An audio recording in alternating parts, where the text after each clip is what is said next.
Uno ten. The Kentucky Derby is today. The 6-game preamble to get to the times to see evenly matched teams face off in something that really matters in the NBA and Major League Baseball, frankly, it drives me crazy.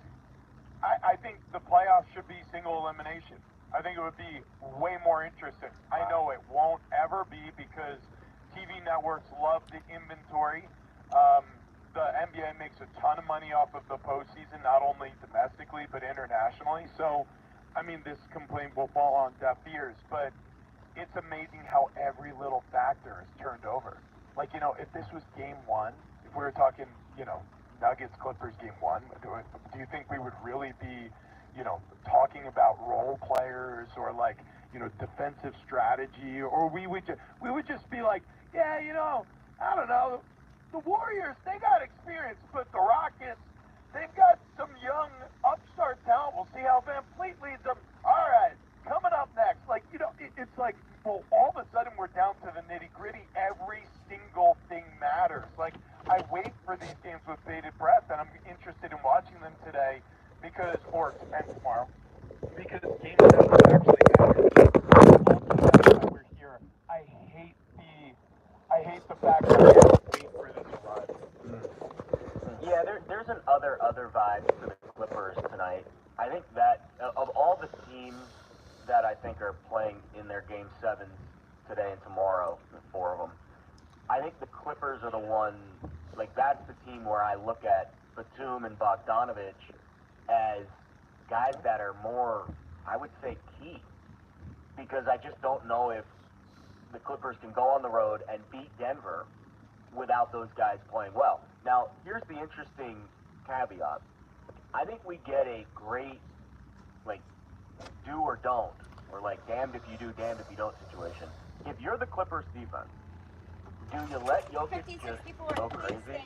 Right. And not let Jamal Murray beat you? Like, I think the game plan, if I'm cooking up the Clippers tonight, I'm telling my defenders, if there's one thing that you cannot do tonight, is you cannot allow Jamal Murray to go for 40. We cannot overcome that.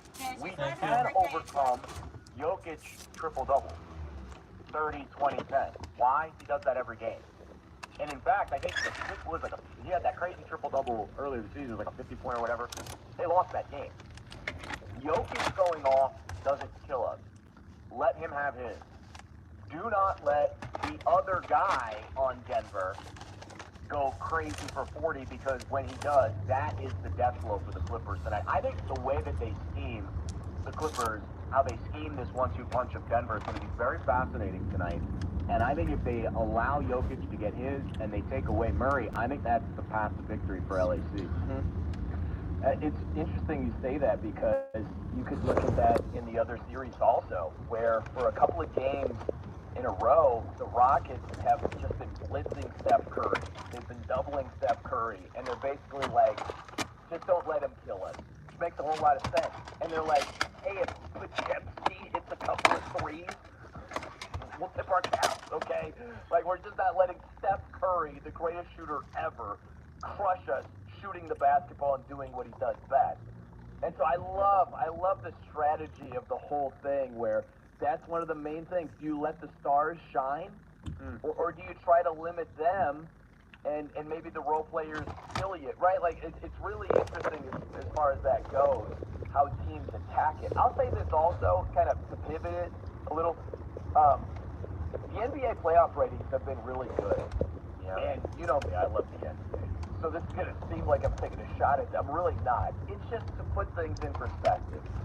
We know the NFL is king, but it is staggering how huge of a king the NFL is, where you go back, think of the NBA playoff ratings. They've been strong. They've been solid. They've been good.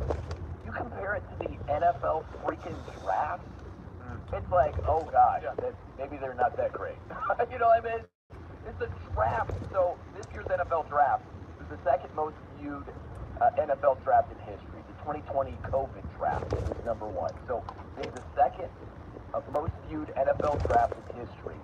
in total, the 2025 draft averaged 7.5 million viewers across all 3 days. Over all 3 days, it had 7.5 million viewers. Round 1, 13.6 million viewers. And that's what I think, like, this is the ratings of a draft